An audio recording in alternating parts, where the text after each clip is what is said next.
नमो बुद्धाय दोस्तों। मैंने अपने पिछले वीडियो में बताया था कि भगवान बुद्ध को जब बोधि की प्राप्ति हो गई, वो उनको बुद्धत्व की प्राप्ति हो गई। उन उसके बाद उनने सारनाथ में अपने जो 5 शिष्य थे उनको सबसे पहले उनको उपदेश दिया, उनको बुद्धत्व के बारे में बताया। उसके बाद फिर उनके पास अनेक लोग आने लगे और एक बहुत ही प्रसिद्ध ऋषि, उस समय 3 भाई थे जो अग्निहोत्री थे, अग्नि की पूजा करने वाले थे। वो अपनी तरह से जो संसार में सत्य की प्राप्ति के लिए तपस्या के द्वारा माध्यम से लगे हुए थे, वो यज्ञ वगैरह कर और बलि में विश्वास करते थे। और वो उनका उनका नाम था आचार्य कश्यप, और उनके जो भाई थे, तो वो अपने लगे हुए थे। तो भगवान बुद्ध उनके पास पहुंचे और उनको बदलने का प्रयास किया, लेकिन वो पहले नहीं माने। और लेकिन बाद में वो उनके भगवान बुद्ध के शिष्य बन गए और बहुत बड़े बौद्ध धर्म के प्रचारक भी बने। तो वो क्या हुआ, कैसे घटनाक्रम हुआ, वो मैं आपको बताना चाह रहा हूँ, सुनाता हूँ। उस काल में अलग अलग मान्यताओं के अनेक सन्यासी, धर्म गुरु, आचार्य भ्रमण करते रहते थे। बुद्ध ने अपनी पहली यात्रा मृगदाय वन से उरुबेला के लिए शुरू की। वह एक जगह से दूसरी जगह जाते और जो सुनता उसको उपदेश देते। गांव से भिक्षाटन कर भोजन लाते और पेड़ों के नीचे एकांत में कुटी बनाकर रहते। इस यात्रा में वह कई जगह ठहरे। गृह त्याग कर बुद्ध कपिल वस्तु से उरुबेला तक पहले जा चुके थे। वाराणसी में आध्यात्मिक क्षेत्र का विद्वान और प्रतिष्ठित कश्यप यानी काश्यप परिवार रहता था। परिवार में 3 भाई उरुवेल काश्यप, नदी काश्यप और गया काश्यप बहुत ही शिक्षित और धार्मिक थे। एक बार सबसे बड़े भाई उरुवेल काश्यप सन्यासी बनकर उरुवेला की ओर चला गया। उसने वहां निरंजना नदी के किनारे अपना आश्रम बनाकर तपस्या करने लगे। बड़े भाई के मार्ग पर चलते हुए दोनों छोटे भाई भी सन्यासी हो गए और उन्होंने भी बड़े भाई के आश्रम के पास ही अलग अलग आश्रम बना लिए। ये तीनों सन्यासी अग्निहोत्री थे, यानी अग्नि की पूजा करते थे। लंबी लंबी जटाएं रखते थे। इनकी मान्यता थी कि अग्नि तत्व ही ब्राह्मण का सार है। तीनों में उरुवेल काश्यप बहुत प्रसिद्ध थे। उसके 500 शिष्य थे। इसी तरह नदी काश्यप के 300 और गया काश्यप के 200 शिष्य थे। उरुवेल काश्यप को दोनों भाई बहुत ही सम्मान देते थे। 7 दिन बाद उरुवेला पहुंचने पर भगवान बुद्ध बहुत प्रसन्न हुए। वे उसी बोधि वृक्ष के नीचे वापस आए जो उनके प्राप्ति का गवाह था। रात भर उन्होंने वहीं विश्राम किया। अगले दिन सुबह उरुवेला गांव के बुद्ध के बाल मित्र व अन्य लोग बुद्ध से मिलने के लिए वन में आए। उन्होंने तथागत को आचार्य काश्यप की आध्यात्मिक प्रसिद्धि के बारे में बताया। जब गौतम बुद्ध को जब गौतम बुद्ध को काश्यप आचार्यों के बारे में पता चला तो वह वरिष्ठ आचार्य उर्वेला काश्यप से मिलने उसके आश्रम पहुंच गए। दोनों के बीच शास्त्रों, ब्रह्मांड, ध्यान आदि पर काफी चर्चा हुई। उर्वेल काश्यप बुद्ध के विलक्षण ज्ञान, निर्मल और शालीन व्यवहार से बहुत ही प्रभावित हुए। उनके कहने उनके बारे में लोग कहते थे कि जिन उन्हें जीते जी मुक्ति मिल गई है, लेकिन वह बुद्ध के गहन ज्ञान को जानकर बहुत ही चकित हुए।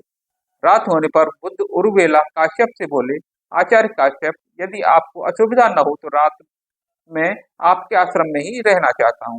आचार्य काश्यप बोले, नहीं बनते, आपका यहाँ ठहरना उचित नहीं। मुचलिंद नाम का एक आदिवासी नाग राजा इसी क्षेत्र में रहता है। उसी का यहाँ शासन चलता है। वह बहुत ही भयावह है। वह कर्म कांडों और अंधविश्वासों का विरोधी है। अग्नि पूजक सन्यासी का तो वह खास तौर से विरोधी है। अक्सर वह रात में यहाँ आकर हम सबको बहुत परेशान करता है। वह आपको भी नुकसान पहुंचा सकता है। दरअसल नाग लोग पहले से ही बुद्ध के मित्र और अनुयायी बन चुके थे। यह काश्यप को पता नहीं था। भगवान बुद्ध के आश्रम में ठहरने के लिए फिर से आग्रह किया, लेकिन उर्वेल काश्यप ने भी फिर से मना करते हुए कहा, मैं बार बार मना कर रहा हूँ, मुझे आपकी चिंता है, फिर जो ठीक समझे वो करें। अंत में बुद्ध ने कहा, नागराज मुझे नुकसान नहीं पहुंचाएगा, आप विश्वास करो। तथागत ने उसी समय अग्निशाला में प्रवेश किया और अपना आसन लगा दिया। पद्मासन में ध्यान में लीन हो गए। नागराजा मुचलिंद रात्रि में अपने समय पर अग्निशाला कुटी में आया, लेकिन उसने देखा कि आज काश्यप के स्थान पर बुद्ध बैठे हुए हैं। तथागत की शांत गंभीर मुद्रा को देखकर मुचलिंद को ऐसा लगा मानो वह किसी दिव्य पुरुष के सामने बैठा है। करुणा से भरे अभामय मुखमंडल को देखकर नागराजा मुग्ध हो गया। उसने उसने भगवान बुद्ध के सम्मुख सिर झुकाकर पूजा वंदना की। उस रात काश्यप को ठीक से नींद नहीं आई। वो रात भर सोचते रहे कि उनके मेहमान पर क्या गुजरी होगी। उन्हें डर था कि शायद उनके मेहमान को नागराजा ने जला दिया होगा। अगली सुबह उर्वेला काश्यप डरते हुए बुद्ध के बारे में जानकारी लेने पहुंचे तो वहां का दृश्य देखकर चकित रह गए। उन्होंने देखा कि नागराजा तो भगवान बुद्ध की पूजा कर रहा है। यह चमत्कार देखकर उर्वेल काश्यप भगवान बुद्ध से बहुत प्रभावित हुआ और प्रार्थना की कि वह उस आश्रम में ही रहे। उनके आतिथ्य सत्कार में कोई कमी नहीं होगी। वह स्वयं उनकी सेवा करेगा। बुद्ध ने वहां ठहरना स्वीकार किया। दोनों की विचारधारा बिल्कुल अलग अलग थी। फिर भी काश्यप ने सोचा बुद्ध के वहां रहने से नागराज से सुरक्षा मिल जाएगी। दूसरी ओर तथागत ने भी सोचा कि वहां रहते हुए उर्वेल काश्यप को धम्म उपदेश देने का अवसर जरूर आएगा। लेकिन काश्यप ने अपनी प्रसिद्धि के आगे बुद्ध को ज्यादा महत्व नहीं दिया। उनका मानना था कि बुद्ध के पास चमत्कार के अलावा कुछ नहीं है। बुद्ध के साथ कई विषयों पर चर्चा, ध्यान, अनुभूति आदि के बाद भी काश्यप ने कहा बुद्ध भले ही महाश्रमण हो लेकिन मुझसे बड़े नहीं हो सकते। वह तो सिर्फ चमत्कार दिखा सकते हैं और लोगों को प्रभावित करते होंगे। एक दिन बुद्ध ने काश्यप से पूछा क्या आप अरहत हो? उर्वेल काश्यप बोला अरहत कौन होता है? मैं नहीं जानता, कृपा कर मुझे समझाइए। तब भगवान ने कहा जो राग, द्वेष और मोह से मुक्त होता है, जिसने तृष्णा को मार दिया है, वह अरहत है। दुखों से मुक्ति के मार्ग में अष्टांगिक मार्ग द्वारा सत्य पाने के लिए तृष्णा से मुक्त होना जरूरी है। आप अग्नि होते हैं, अग्नि की पूजा करते हैं, यज्ञ करते हैं, लेकिन इससे मनुष्य के दुखों को दूर नहीं किया जा सकता। अग्नि पूजन से पापों से छुटकारा नहीं मिलता। मन को वश में कर जो तृष्णा पर विजय पाता है वह अरहत है। इसी से मानव का कल्याण होता है। संसार में सब कुछ जल रहा है। छह इंद्रियां, आंख, कान, नाक, जीभ, त्वचा और मन, इनके विषय रूप ध्वनि, गंध, स्वाद, भावनाएं आदि सब जल रहे हैं। ये सब राग, द्वेष और मोह की आग में जल रहे हैं। ये सब जन्म, जरा, रोग, दुख, शोक और निराशा के कारण जल रहे हैं। ध्यान साधना से यह अनुभूति हो ये सब अनित्य है। अनात्म दुख व अनित्य बोध का बोध होने से मुक्ति प्राप्त होती है। ऐसे मुक्त मनुष्य को ज्ञान प्राप्त होता है। वह संसार में आवागमन से मुक्त हो जाता है, भव चक्र से पार हो जाता है। हालांकि उर्वेल कश्यप अभिमानी स्वभाव के थे, लेकिन तथागत के तर्क व मनुष्य हित के धम्म विचारों का काफी भारी असर पड़ा। भगवान बुद्ध के उपदेश सुनकर उन्हें अपना भ्रम दूर हो गया। काश्यप को प्रसन्नता हो रही थी कि उन्हें सत्य धर्म का मार्ग मिल गया है। ध्यान साधना के द्वारा मुक्ति का मार्ग ही सच्चा मार्ग है। यह बदलाव काश्यप के सभी शिष्यों में भी आ गया। उर्वेल काश्यप बुद्ध के चरणों में नतमस्तक होकर विनती करने लगे कि तथागत मुझे भी इस मार्ग पर डाल दीजिए, यही सद्धर्म का मार्ग है। उर्वेल काश्यप के बाद उनके 500 जटाधारी शिष्यों ने भी सद्धर्म ग्रहण किया। इस प्रकार सभी दीक्षित हो गए। 500 शिष्यों से काश्यप ने लंबी जटाएं कटवा कर सिर मुड़वाए और काषाय वस्त्र धारण कर लिए। काषाय वस्त्र मतलब चीवर, भगवा रंग के या कांसे के रंग के। आश्रम में मौजूद यज्ञ, अग्नि पूजा का सामान नदी में बहा दिया। सन्यासियों की जटाओं सहित अग्निहोत्र का सामान बहता हुआ आगे की ओर पहुंच गया, जहां छोटे भाई नदी काश्यप और गया काश्यप के आश्रम थे। अपने बड़े भाई के आश्रम का सामान नदी में बहता हुआ देखकर वे दोनों घबरा गए। उनको लगा कि कोई बहुत बड़ी अनहोनी हो गई है। चिंता में डूबे दोनों भाई अपने 500 शिष्यों के साथ उर्वेल आश्रम तक पहुंचे। वहां उन्होंने देखा कि अपने बड़े भाई उर्वेल काश्यप और उनके 500 शिष्यों के सिर मुड़े हुए और आश्रम के काषाय चीवर धारण किए हुए हैं। तब उर्वेल काश्यप ने सबको समझाया। तथागत बुद्ध के उपदेश सुनने के बाद उन्होंने और 500 शिष्यों ने धर्म को स्वीकार कर लिया है। दोनों भाई बड़े भाई उर्वेल का बहुत सम्मान करते थे।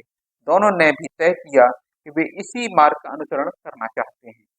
दोनों भाइयों को उपदेश देते हुए जिस प्रकार बांस का तना दूसरा बांस के तने से रगड़ खाकर आग पैदा होती है, उसी प्रकार असम्यक या गलत विचार आपस में टकराते हैं तो अज्ञान अविद्या पैदा होती है।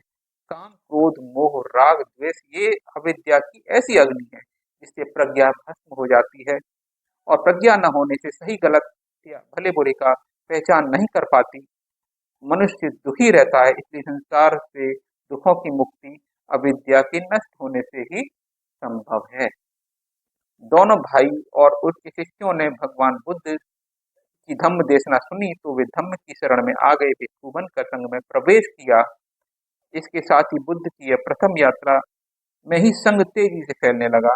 विद्वान प्रतिष्ठित तीनों काश्यप बंधुओं के बुद्ध धम्म और संघ की शरण में आने से संघ की लोकप्रियता भी बढ़ी। इस समय भिक्षु संघ में लगभग 900 भिक्षु सदस्य थे। नए भिक्षुओं को प्रशिक्षित करने के लिए भगवान बुद्ध गया के पहाड़ पर 3 महीने तक रहे। इस दौरान नव भिक्षुओं ने ध्यान साधना में बहुत प्रगति की। काश्यप बंधुओं की प्रतिभा का संघ को काफी सहारा मिला। एक तो उनकी पहले से प्रतिष्ठा बनी हुई थी और उनकी प्रतिष्ठा से आम जन में अच्छा संदेश गया। दूसरा, बड़ी संख्या में उनके शिष्यों ने बुद्ध के धम्म को जल्दी समझकर स्वीकार कर लिया। तो दोस्तों, ये थी भगवान बुद्ध और काश्यप की कहानी। काश्यप ने किस तरह से भगवान बुद्ध के धम्म को स्वीकार किया और उनके आगे नतमस्तक हो गए। तो दोस्तों, ये अग्निहोत्री लोग थे जो भगवान बुद्ध के आगे नतमस्तक हुए और धम्म के प्रचारक बने। तो दोस्तों, कैसी लगी कहानी और ये वीडियो? अगर अच्छा लगा हो तो वीडियो को लाइक कीजिए, चैनल को सब्सक्राइब कीजिए, और अच्छा लगा हो तो इसको अपने मिलने जुलने वालों दोस्तों में इसको शेयर भी कीजिए। अभी मिलते हैं अगले वीडियो में, तब तक के लिए नमो बुद्धाय।